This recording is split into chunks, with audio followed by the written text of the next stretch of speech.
There's a certain kind of man who doesn't just wear fragrance, he curates it. He reaches beyond fleeting trends, beyond mass market releases, and instead gravitates towards scent with legacy, scent with soul. And that's what today's video is all about. Welcome to the Top Scents. I'm Gerald, the voice and nose behind this channel. What you're about to hear was personally researched, written, and voiced by me. Everything you'll see and hear was crafted with the precision and passion of a true fragrance lover.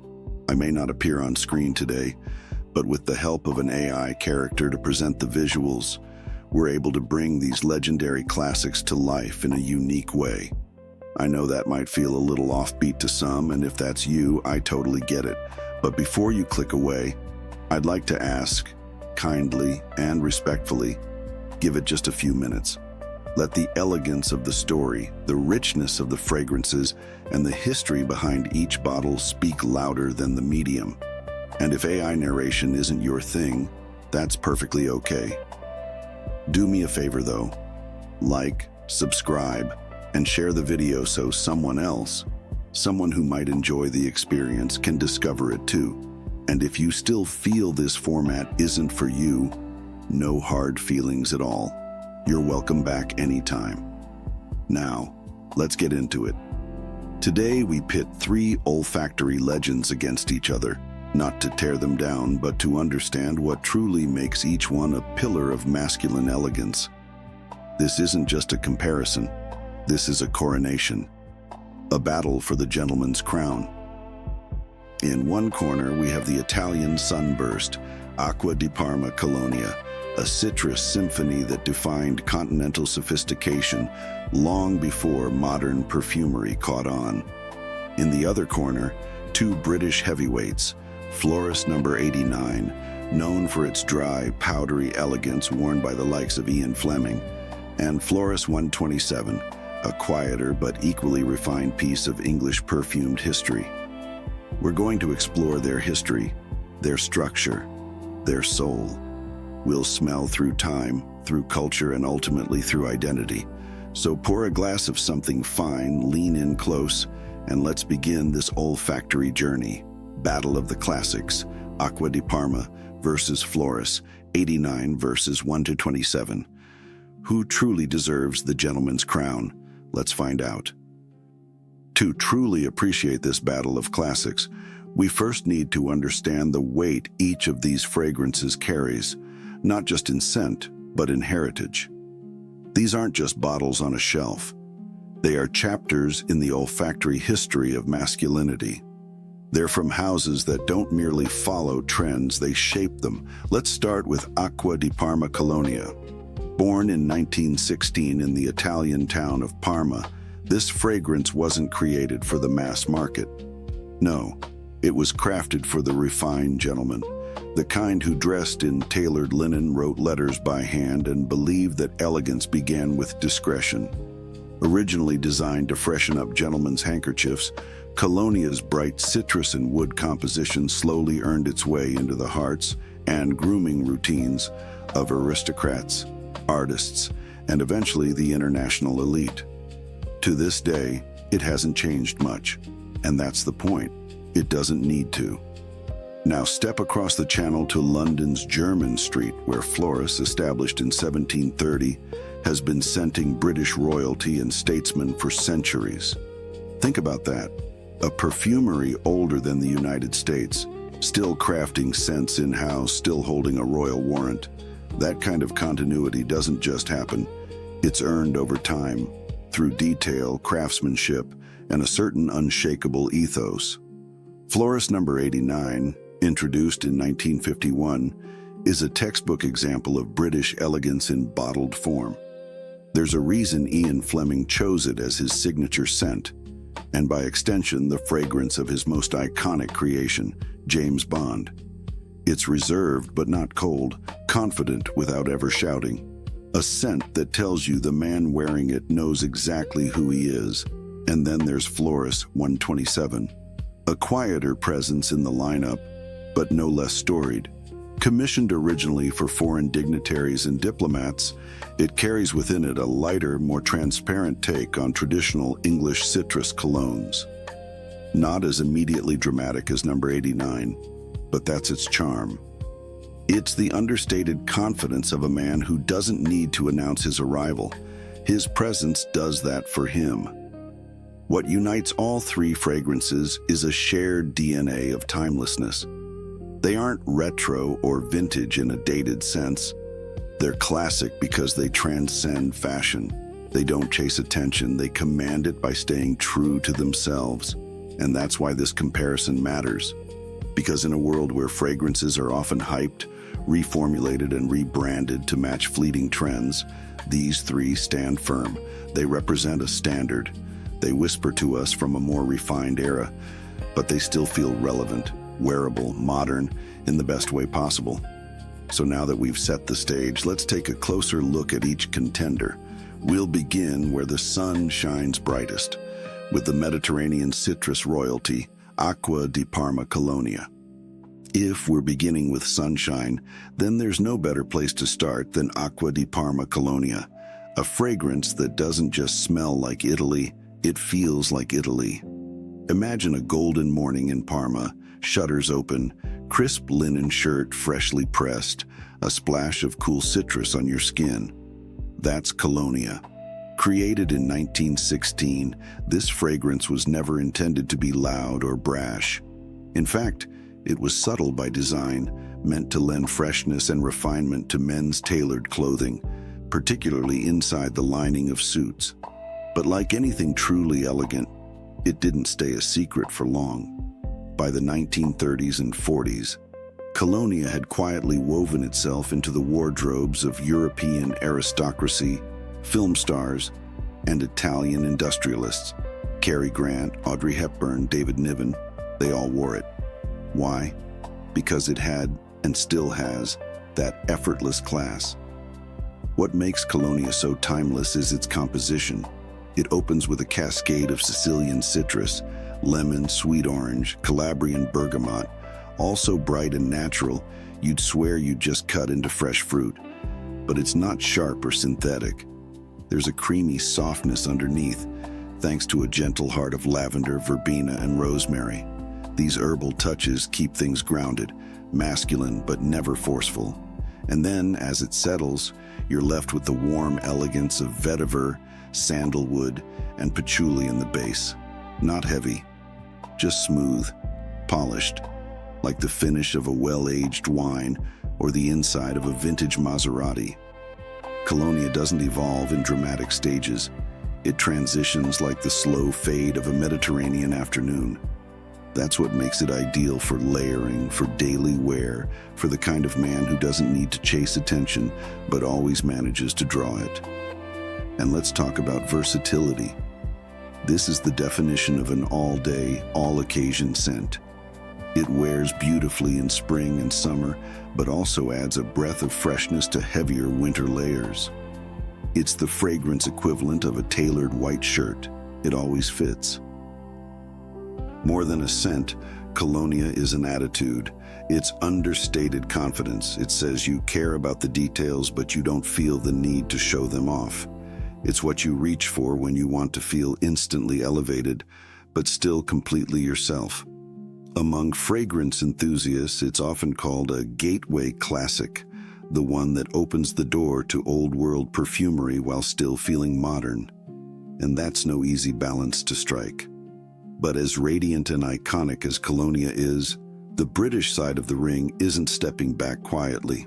Let's cross over to London now and meet the scent of a gentleman's spy, a literary icon, and a house older than modern democracy itself, Floris number 89.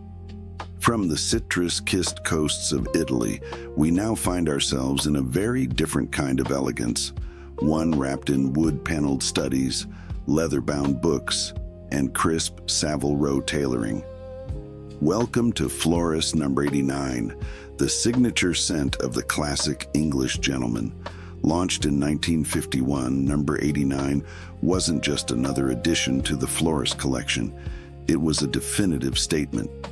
a blend that captured the heart of post-war Britain, where tradition and refinement still stood tall, even as the world was changing around it. This fragrance carries weight not just for its scent, but for its legacy. It was the personal fragrance of Ian Fleming, creator of James Bond. And that's not just trivia, that's character. When you wear number 89, you're stepping into a lineage of cool-headed resolve and understated charm. At first spray, you're greeted with a sparkling but quietly confident opening. Bergamot, orange, nutmeg, and lavender. There's brightness here, but not playfulness. It's measured, mature. The lavender especially lends it an aromatic sharpness that immediately separates it from more commercial citrusy colognes. But it's in the heart and base where number 89 really flexes its British muscle. Geranium, rose, and ylang-ylang begin to unfold with a distinctly old-world feel, not floral in the modern, dewy sense, but rather powdery, structured, and balanced. There's a stoicism to the floral tones, like a man who wears a boutonniere not for flair, but because it's tradition. Then comes the dry down, a rich blend of cedarwood, sandalwood, oak moss, and vetiver. It's here that number 89 earns its reputation. Earthy but clean, dry yet dignified. The kind of scent that lingers on a scarf or a wool overcoat, long after the wearer has stepped out. And in those lingering notes, you feel the echo of English heritage, refined, composed, never trying too hard. No, 89 is not flashy. It doesn't walk into a room and demand your attention. But if you stand close enough, if you lean in just a little, it rewards you. It's for the man who reads more than he posts, who cares more about lineage than likes. Wearing number 89 is like carrying a quiet code of conduct. It speaks of order, of culture, of subtle complexity. It is, in every sense, gentlemanly. And yet, even with its historical pedigree and olfactory depth, there are times when a gentleman seeks something quieter, something cleaner, a touch more restrained. That brings us to the final contender in this battle, a fragrance often overlooked, yet one that carries a history all its own. Floris, 127. Now, if Floris numbers 89 is the sharply dressed gentleman with a firm handshake and a legacy to uphold, then Floris 127 is his more discreet cousin, the one who speaks less, but listens more, the kind who enters a room and doesn't need to be introduced. You just know he belongs. Floris 127 often lives in the shadow of its more famous sibling, but to those who know, it's a hidden gem. Created in 1890, long before number 89, this scent was originally commissioned for foreign diplomats and members of the elite Spanish court. In fact, it was gifted to the Spanish monarchy and wore a subtle badge of power through its quiet sophistication. It's even said to have been worn by historical figures like Winston Churchill and Eva Peron, two names rarely spoken in the same sentence, but both icons of influence in their own right. What makes a 127 stand out isn't its complexity, but its clarity. It opens with a beautifully clean, almost sparkling combination of bergamot, orange, and petitgrain. It's citrus, yes, but more translucent than Colognes' Mediterranean burst. It's refined, like the scent of freshly ironed cotton or the still air of a quiet morning before a royal engagement. As it begins to settle, the floral heart reveals soft touches of lavender, neroli, and rose, not loud or powdery, but calm, balanced, and quietly luxurious. It feels crisp and composed, like polished silver on a white linen tablecloth. The kind of scent that could belong to a diplomat, a scholar, or a man who lets his actions speak for him. The base of musk and patchouli is subtle. There's no heaviness here. Just enough depth to remind you that beneath its clean exterior, 127 is still rooted in classic masculine structure. It doesn't shift wildly on the skin. It doesn't go dark. It simply holds its shape, quietly anchoring you throughout the day. In terms of wearability, it might be the most versatile of the three. Light enough for warm days, elegant enough for the office and refined enough to feel appropriate in nearly any setting. Where number 89 wears a tie and Colognes wears a linen blazer, 127 wears a perfectly cut shirt, no tie required. It's a scent for men who don't want to be remembered for their cologne, but rather for how they carried themselves while wearing it. So now we have our three contenders. 1, a radiant citrus from Italy. The second, a powdery woods and rose English classic. And third, a refined, quieter fragrance with more history than most people realize. But how do they stack up against each other? Which lasts the longest? Which turns heads? Which gives the best value? It's time to put them side by side and let the battle truly begin. Now that we've walked through each of these classic gentlemen individually, it's time to bring them together, side by side. Not to declare a definitive winner, that would be far too reductive for scents of this caliber, but to weigh their strengths, their character, and how they perform in the real world. This isn't just about preference, it's about purpose. Let's start where most noses begin, the opening. Acqua di Parma Colognes bursts out of the gate with that luminous, natural Sicilian citrus. It's the most immediately uplifting of the three, with a fresh squeezed realism that's nearly impossible to fake. It feels alive. By contrast, Floris 127's opening is cooler, crisper, more restrained. The citrus here is refined, almost mineral in tone, like polished crystal compared to Colognes' sun-warmed fruit bowl. Then there's Floris number 89, whose citrus is blended tightly with lavender and nutmeg, giving it a sharper, more aromatic edge. It's the least vibrant of the three in the opening, but perhaps the most commanding. Moving into the heart notes, things start to get interesting. Colognes leans into its herbal core, lavender, verbena, rosemary, creating a clean but slightly old-school barbershop feel, though always with that Italian elegance. Floris 127 reveals a softer, slightly floral center, neroli, lavender, rose, but keeps everything light and breathable. This is the most transparent of the three, and in many ways, the most modern smelling. Floris number 89, however, is where things start to feel substantial. The rose and geranium give it body, and that subtle, powdery quality gives the whole fragrance an air of formality. Think polished oak, crisp suits, and carefully chosen words.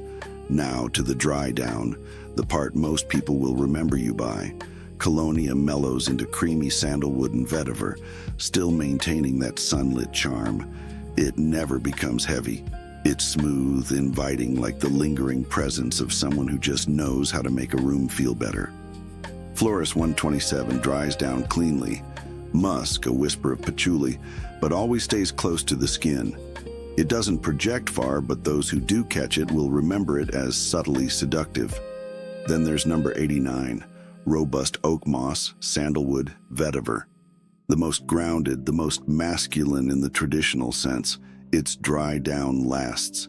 It lingers, especially on fabric, and gives you that stoic, enduring aura that many modern scents try to emulate, but rarely succeed in capturing.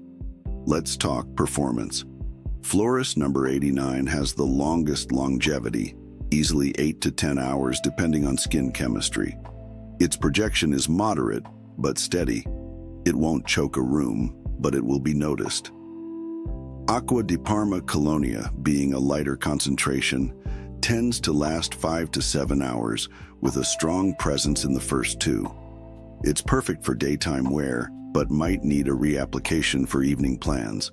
Floris 127 is the most intimate.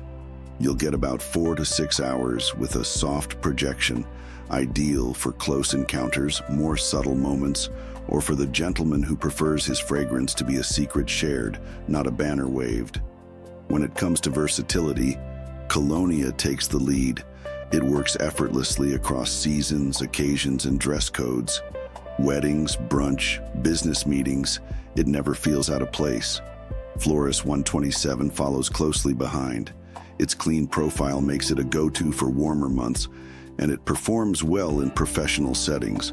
Number 89, with its richer base and more formal feel, shines best in fall and winter, or evening occasions. It's less of an everyday splash, more of a statement piece. Now let's not ignore price and value. Acqua di Parma, especially in the classic bottle, can be pricey, particularly for the concentration, but you're paying for the heritage, the ingredients, and the experience. Floris 127 is often the most affordable of the three, and it punches above its weight. An excellent entry into classic perfumery. Floris number 89 sits in the middle but offers the most olfactory depth. It feels like you're wearing something constructed, something tailored, and that alone makes it worth the price for many. And then there's the emotional factor. Colognes is joy.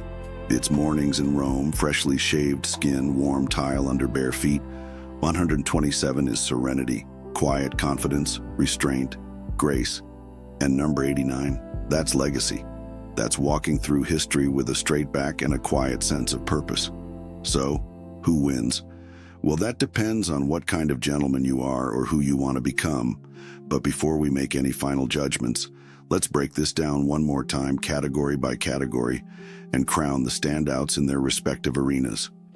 So after laying it all out, Italy's suave Acqua di Parma Colognes, the Royal English backbone of Floris number 89, and the quietly brilliant Floris 127, it's time to bring some clarity to the battlefield.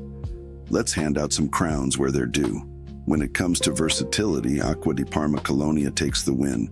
It's effortless, easygoing, and fits in just as well at a sunny brunch as it does at a black tie event. You can spray it liberally and never feel like you've overstepped. It's that refined Mediterranean balance that makes it so incredibly wearable.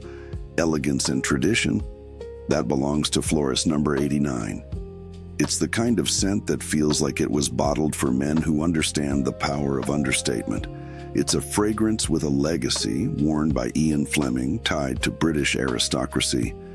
And that heritage translates into something deeper, something timeless. For value and uniqueness, Floris 127 edges out the others. It may not have the fanfare of its siblings, but it delivers a beautifully orchestrated scent that defies its price tag. It's got vintage class without feeling dusty. In fact, it almost feels like a hidden signature, one you'd want people to ask about. So the verdict, there's no clear knockout. Each of these scents has carved out its own kingdom. If you're looking for classic Mediterranean freshness, Acqua di Parma is your guy. Want something resolute and British to the core? No, 89 is your best bet. But if you crave a refined, budget-conscious gem with an old-world soul, don't overlook Floris 127. Up next, let's talk about who these fragrances are really for, because the best scent in the world still has to match your lifestyle, your personality, your rhythm. Now that the dust has settled and the bottles have spoken, I want to hear from you. Which of these three classics, Acqua di Parma Colognes, Floris number 89, or Floris 127, do you gravitate toward? Is there one that feels like it belongs on your dresser? Or maybe you've worn one of these and had a surprising reaction, be it compliments, memories, or even disappointments. Drop your thoughts in the comments below. Let's keep this conversation going, because fragrance isn't just about notes and history, it's about personal experience. And if you're a longtime collector, I'd love to know how these three stack up in your rotation. Do they hold their ground against modern niche offerings, or are they more about nostalgia and heritage than daily wear? Don't forget to like if you found this comparison helpful. It lets me know you're into this kind of deep dive content. And subscribe if you want more scent battles, underrated gems, and expert-level fragrance breakdowns every week. Your voice helps shape this channel. So weigh in. Let's make this not just a review, but a community of passionate noses sharing what we love most about the world of fragrance.